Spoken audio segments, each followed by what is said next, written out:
Nimekuita hapa na shida moja. Kuna simu nimeiona sehemu inauzwa 100 na nusu.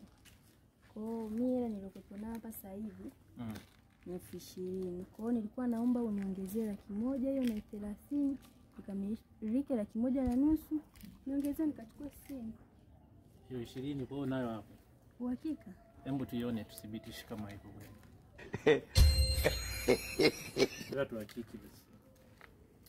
Nakana hela wewe. Sikia ngwambie kitu kimoja, sawa?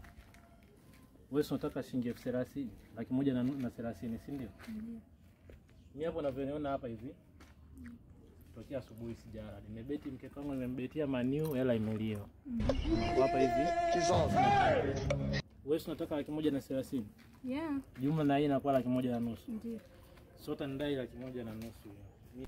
Nikukopesha tena mwanangu. Sasa hauniamini. Si ungeniachia tu hiyo hela mimi afu kileta na ile inakuwa 100 na nusu naenda kununua. Unamwomba hela mtu ambaye umwamini, si ndio? Kukuamini na kuamini, lakini nilikuwa naomba uniachie hiyo ili kusudi ukileta na ile tunajumlisha tunaenda kununua simu. Ndio utulie sasa, hii kazae. Wewe hutaki kuzalisha, hii inaenda kuzaa hii. Oh my God.